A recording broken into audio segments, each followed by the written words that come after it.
The glint in Vanessa's eyes wasn't just mischief, it was something darker, something that spoke of a life where consequences were a foreign concept. Her laughter rang out, loud and carefree, masking the storm that was about to unfold. Vanessa wasn't always this way. There had been a time, years ago, when she was just another little girl dreaming of fairy tales and happily ever afters. But money and power had a way of twisting things. By the time she turned 16, she'd learned that wealth wasn't just a safety net, it was a weapon. Malik had seen her many times before, always from a distance. He was careful not to meet her gaze, not to draw attention to himself. People like Vanessa weren't interested in people like him. Or so he thought. Malik, Vanessa called from the balcony, her voice dripping with charm. Can you come up here for a second? He froze. The courtyard suddenly felt smaller, her voice a spotlight pinning him in place. His heart pounded as he looked up, meeting her gaze for the first time. She was smiling, but there was something unsettling about it, a predator's grin disguised as friendliness. I have work to do, Malik stammered, lowering his eyes. Vanessa leaned forward, resting her elbows on the railing. Oh, come on. Just a minute. You can finish scrubbing the floors later. Her friends giggled behind her, whispering as they watched the exchange. The pressure was suffocating. Malik's mother had always warned him to avoid trouble, to keep his head down and do his job. But refusing Vanessa felt like stepping into trouble of another kind. Reluctantly, he put down the bucket and walked toward the staircase, his legs heavy with dread. Inside Vanessa's dorm room, the air was thick with perfume and privilege. The walls were covered in photos from lavish vacations and elite parties, each one a reminder of how far apart their worlds were. Malik stood awkwardly near the door, his eyes fixed on the floor. What do you need help with, Miss Vanessa? He asked, his voice barely above a whisper. Vanessa exchanged a glance with her friends before stepping closer. Relax, Malik. No need to be so formal. Her friends giggled again, their laughter sharp and mocking. Malik's discomfort grew, his hands clenched into fists at his sides. I really should get back to work, he said, taking a step backward. But before he could reach the door, Vanessa blocked his path. The playful tone in her voice was gone, replaced by something colder. What's the rush? We're just having fun.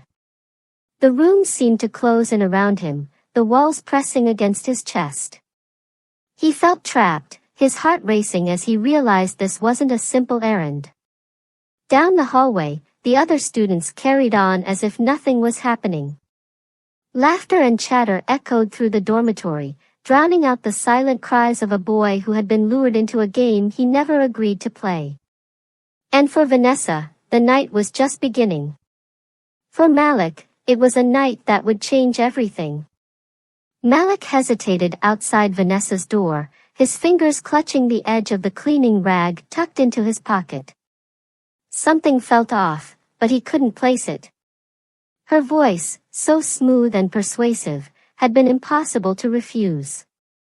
After all, how often did someone like her, a girl from the wealthiest family in the city, acknowledge someone like him? Inside, Vanessa's friends were muffling their giggles, their anticipation palpable. To them, this was a game, a moment of harmless fun at someone else's expense. But for Malik, the stakes were far more profound.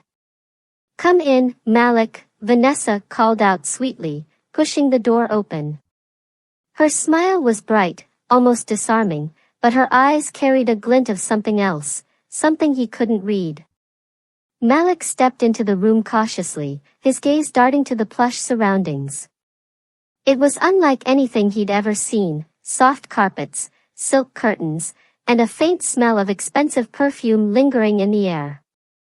He felt out of place, like a stain on something pristine. You needed help, Miss Vanessa?" His voice was quiet, respectful, even as his nerves made his hands tremble slightly. Vanessa nodded, gesturing toward the far end of the room. "Yes, I need to move that trunk. It's too heavy for me." Malik moved toward the trunk, his back turned to the girls now emerging from their hiding spots. Their laughter, hushed and sinister, sent a chill down his spine, but he forced himself to focus. This was just another task. He was used to blending into the background, to doing his work unnoticed. But then the door clicked shut, and the mood shifted. "What's going on?" Malik asked, turning around quickly. His heart started pounding as he saw the smirks on their faces, the way they exchanged glances like co-conspirators. Vanessa sauntered over to him, her movements slow and deliberate. "Relax, Malik. We're just having a little fun." I should go," he stammered, backing away toward the door. But one of the girls blocked his path, her arms crossed, her expression daring him to try. Panic rose in Malik's chest as Vanessa stepped closer, her tone turning mockingly sweet. "Oh, come on. Don't be like that. You wouldn't want to make me angry, would you?" Her words hung in the air, heavy with unspoken threat. Malik froze, his mind racing. He knew the power she wielded. One word from her, one false accusation, and he could lose everything, his job, his mother's respect, the fragile stability they had worked so hard to build. The next moments blurred together in a haze of humiliation and fear. They laughed, whispered cruel things, and stripped him of every ounce of dignity he had. Malik didn't cry, didn't scream. He endured in silence, his hands clenched into fists at his sides. When it was over, they let him go, their laughter echoing behind him like a haunting melody. He stumbled down the hallway, his legs unsteady, his mind reeling. Every step felt heavier than the last, his shame weighing him down like a physical burden. Back in his small room, Malik sat on the edge of his bed, staring at the floor. His hands shook as he tried to process what had happened. A wave of anger and helplessness washed over him, leaving him gasping for air. He punched the mattress, a silent scream escaping his lips. His mother, Ada, entered moments later, her brow furrowed with concern. "Malik? Are you all right?" she signed. He shook his head, tears streaming down his face. But he couldn't tell her, not this, not now. How could he? How could he explain the humiliation, the powerlessness, the way they had stripped him of his humanity? Ada sat beside him, pulling him into a tight embrace. She didn't ask questions. She just held him, her presence a fragile anchor in his storm. In the days that followed, Malik avoided Vanessa and her friends at all costs. He kept his head down, his heart hardened. But inside, something had shifted. The boy who once dreamed of a better life, who believed in fairness and decency, was gone. In his place stood someone colder, someone determined to never be vulnerable again. He didn't know how, but one thing was clear: one day, they would face the consequences of their actions. And when that day came, Malik swore, he would no longer be the powerless boy they had tormented. For now, though, he carried his pain in silence, each step forward fueled by the smoldering fire in his chest. Malik sat in the janitor's closet, his hands trembling as he pressed a damp rag against his face, trying to stifle the tears that wouldn't stop. The room smelled of bleach and sweat, a mixture of his daily reality and his private despair. Every shadow in the dimly lit room seemed to mock him, whispering that he would never escape the humiliation he had endured. How could he? He was the cleaner's son, mute, powerless, invisible. Who would believe him if he tried to speak out? They would laugh in his face, or worse, punish him for daring to challenge the daughters of power and privilege. The days that followed were a blur of avoidance and survival. Malik learned to shrink himself even smaller, to move through the school like a ghost, his eyes always downcast. He avoided the hallways where Vanessa and her friends might linger, the laughter that now sent chills down his spine. But the memories wouldn't leave him. At night, when the world was quiet and his mother thought he was asleep, Malik lay awake, staring at the ceiling, replaying every detail of that horrible day. His hands clenched into fists as waves of anger and shame coursed through him. He wanted to scream, to fight back, but the words, like his voice, were trapped inside him. He found solace in his art. The sketchpad under his mattress became his lifeline, the one place where he could express the feelings he couldn't put into words. His drawings were dark and raw, figures trapped in cages, shadows devouring the light. Meanwhile, Vanessa carried on with her life as if nothing had happened. She barely spared a thought for Malik, dismissing the incident as a passing amusement, a trivial moment in her endless quest for attention and control. But even she couldn't ignore the tension that began to build in the school. Whispers spread among the students, rumors of something that had happened behind closed doors. Though no one knew the full truth, Malik's sudden withdrawal and Vanessa's smug demeanor fueled speculation. A few brave students approached Malik, their curiosity tinged with pity, but he refused to engage. He had learned the hard way that silence was his safest option. Malik's mother, Ada, noticed the change in her son almost immediately. She watched him come home each evening, his shoulders hunched, his once bright eyes dulled by an unseen weight. She tried to reach him, but he avoided her questions, retreating to his room with mumbled excuses. One evening, after dinner, Ada knocked gently on his door. When he didn't respond, she entered anyway, finding him hunched over his sketchpad. He quickly closed it, his movements defensive. "Malik," she signed, her expression filled with concern. Asterisk, "What's wrong? You've been so distant." Asterisk. He shook his head, his hands trembling as he signed back, asterisk, "Nothing, Mama. I'm fine." Asterisk.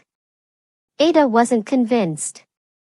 She reached out and touched his arm, her voice soft but firm. Asterisk, "You don't have to tell me now. But please, don't carry this alone. Whatever it is, we'll face it together." Asterisk. Her words lingered in Malik's mind long after she left. He wanted to believe her, to let her in, but the fear of what might happen if the truth came out kept him silent. As weeks turned into months, Malik began to channel his pain into something more tangible. His sketches grew more intricate, more powerful. He started to dream of a future where he wasn't defined by his silence or his suffering, a future where he could use his art to tell stories, to make people see what they would rather ignore. One day, while cleaning the art studio, Malik noticed a flyer pinned to the wall, asterisk, "Citywide art competition, open to all students." Asterisk. Something inside him stirred. This was his chance, a way to speak without words, to show the world who he was. He tore down the flyer and tucked it into his pocket, his heart racing with a mix of fear and determination. For the first time in months, Malik felt a glimmer of hope. But hope didn't erase the pain. It didn't stop the nightmares or the moments when he felt like he couldn't breathe. The memories were still there, raw and unrelenting, a constant reminder of what had been taken from him. Yet, as Malik sat in his room that night, sketching furiously under the soft glow of his desk lamp, he realized something important. He wasn't broken. Bruised, yes. Hurt, undeniably. But not broken. And that realization, however small, however fragile, was enough to keep him going. The air in the grand ballroom crackled with energy, the hum of conversations weaving through the clinking of champagne glasses. It was the kind of event where power and money converged, where the elite gathered to celebrate themselves. Vanessa swept into the room with her usual confidence, her designer gown hugging her figure perfectly, her polished smile dazzling under the chandelier lights. She was, as always, the picture of perfection. But perfection had its cracks. At the edge of the room, a man stood quietly, his presence understated yet magnetic. He was tall, his sharp suit tailored to perfection, but it wasn't his attire that drew attention. It was his eyes, steady, piercing, and unwavering as they followed Vanessa's every move. Vanessa paused mid-step, her breath catching in her throat. It couldn't be. Malik, she whispered, the name slipping out like a secret she had tried to bury. Time had done little to soften the memory of that night for Malik. The humiliation, the pain, the anger, it had burned in him for years, fueling his determination to rise above the ashes they had left him in. He had vowed to never be the powerless boy they had once mocked and abused. Long time no see, Malik said, his voice low but laced with quiet confidence. Vanessa stared at him, her mind racing. This wasn't the Malik she remembered, the timid, silent boy who had once looked at her with fear and confusion. The man before her now carried himself with authority, his demeanor unshakable. "What are you doing here?" she asked, her voice betraying her unease. Malik tilted his head slightly, a faint smile playing on his lips. "This is a public event, isn't it? I have as much right to be here as anyone else." Vanessa's heart pounded. She wanted to believe that their paths crossing was a coincidence, but deep down, she knew better. The night continued, but Vanessa couldn't focus. Every laugh, every polite conversation felt forced, her thoughts circling back to Malik. His eyes seemed to follow her, not with malice, but with something far more unnerving, intent. She excused herself and found a quiet corner, her hands trembling as she clutched her champagne flute.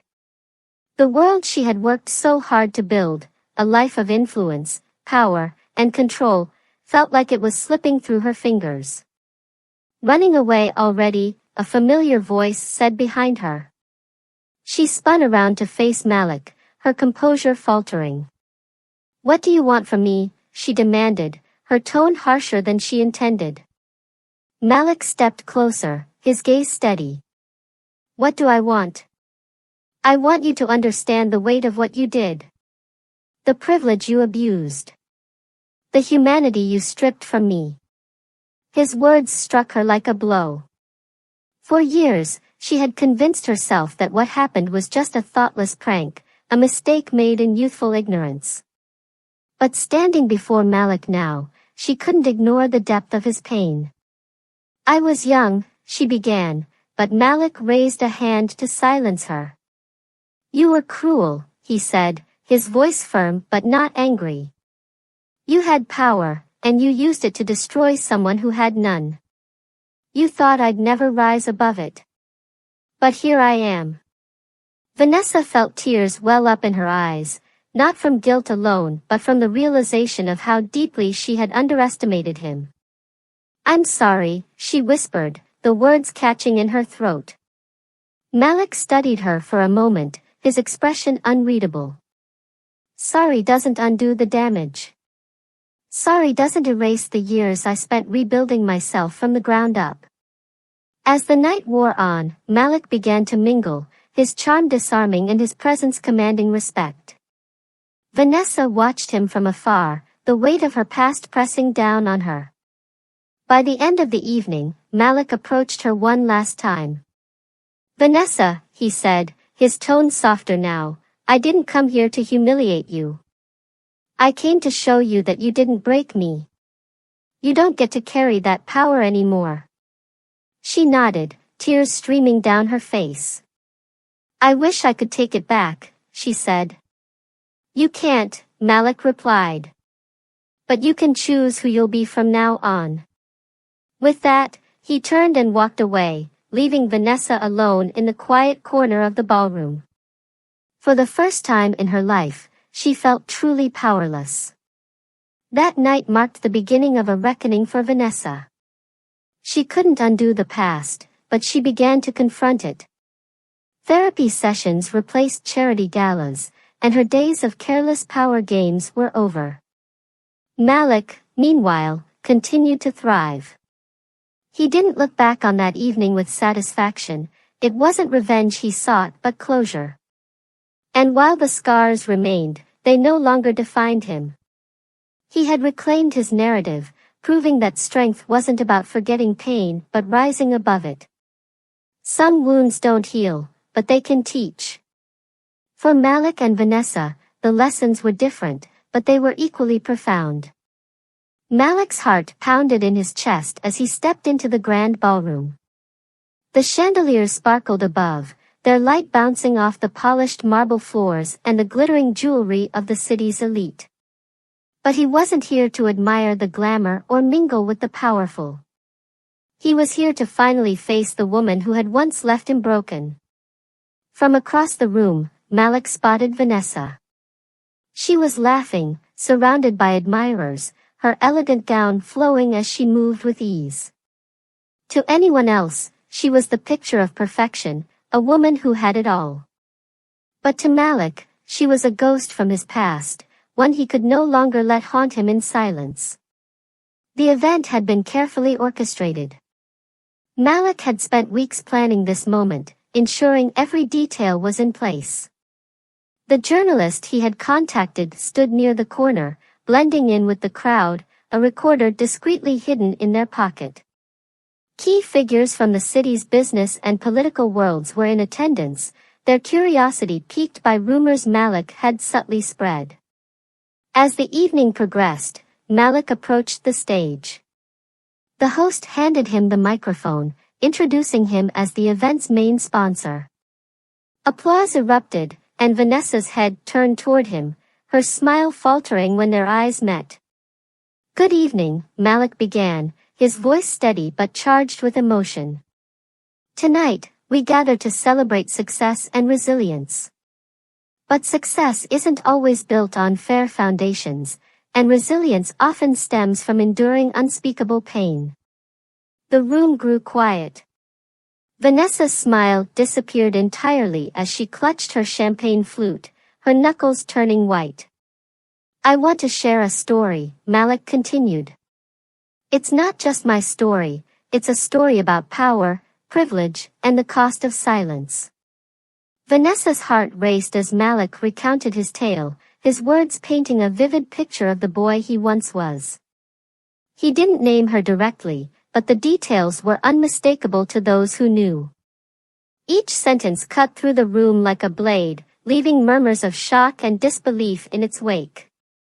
She wanted to run, but her legs felt rooted to the ground.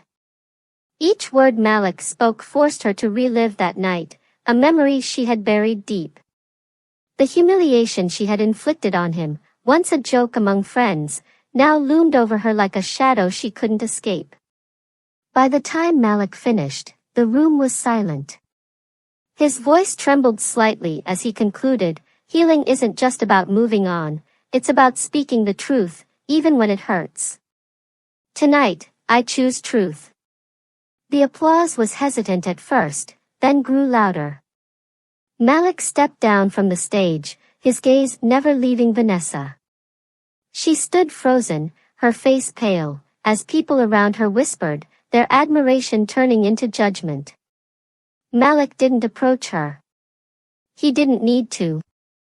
The truth had been spoken, and its weight now lay on her shoulders.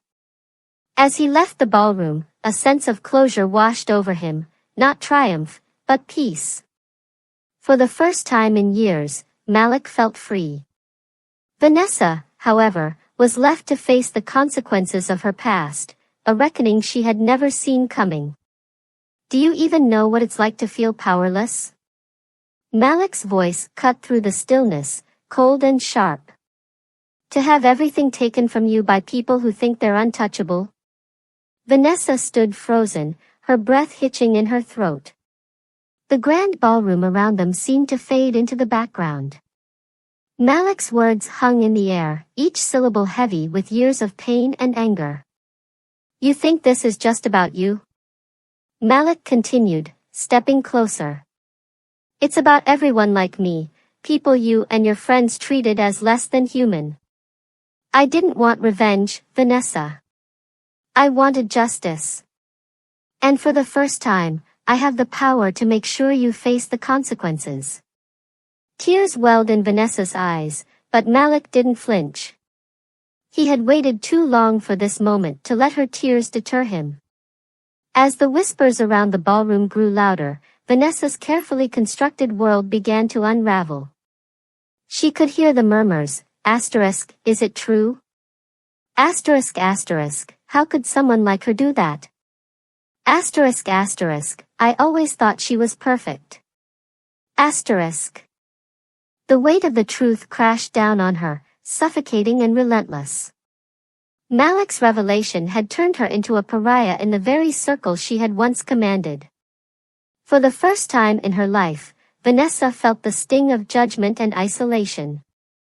"I didn't know," she whispered, her voice barely audible. "You didn't care," Malik shot back. "That's the difference." The days that followed were a blur of shame and regret. The article exposing Vanessa and her friends had gone viral, and no amount of damage control could contain the fallout. Her father's business partners distanced themselves, and social media was ablaze with condemnation. Vanessa's friends, who had been complicit that night, turned on her, each trying to minimize their involvement. For Malik, the satisfaction he thought he would feel was short-lived. Yes, the world now knew the truth, but his scars, both visible and invisible, remained. The pain he carried didn't disappear just because Vanessa's life was falling apart. One afternoon, he found himself staring at a canvas, his hands trembling. He hadn't painted since the night of the gala. The emotions swirling inside him were too raw, too chaotic to put into art. Ada, his mother, entered the room and placed a gentle hand on his shoulder. "You've done what you set out to do," she signed. Asterisk, "But holding on to this anger will only hurt you more." Asterisk. Malik shook his head, his jaw tightening. "I thought it would make me feel better," he wrote on a notepad. "But it didn't. It just reminds me of everything I lost." Ada pulled him into a hug, her embrace warm and steady. Asterisk, "Then maybe it's time to let go. Not for her, for you." Asterisk. Vanessa, on the other hand, began to confront the reality of her actions. Therapy sessions became her sanctuary, though each one forced her to relive the night that had forever changed both her and Malik's lives. "I was cruel," she admitted to her therapist one day, tears streaming down her face. "I thought it was just a joke. I never stopped to think about what it would do to him." Her therapist nodded gently. "Acknowledging the harm is the first step. The next is making amends, not to erase what happened, but to show that you've changed." Months later, Vanessa showed up unannounced at Malik's art gallery. She carried a letter in her hand, her heart pounding as she approached him. Malik looked at her, his expression unreadable. For a long moment, neither of them spoke. Finally, Vanessa extended the letter toward him. "I don't expect forgiveness," she said, her voice shaking. "I just want you to know I'm trying to be better. Not for me, for the people I hurt." Malik hesitated before taking the letter. He didn't open it, but the act of accepting it felt like a small step toward healing. As Vanessa walked away, Malik returned to his canvas. For the first time in months, he picked up a brush. The strokes were hesitant at first, but soon, they became deliberate, each one carrying a sense of release. He wasn't sure if he would ever truly forgive Vanessa. But as the colors came to life on the canvas, he realized that forgiveness wasn't about letting her off the hook. It was about freeing himself from the weight of her actions, and finally beginning to heal.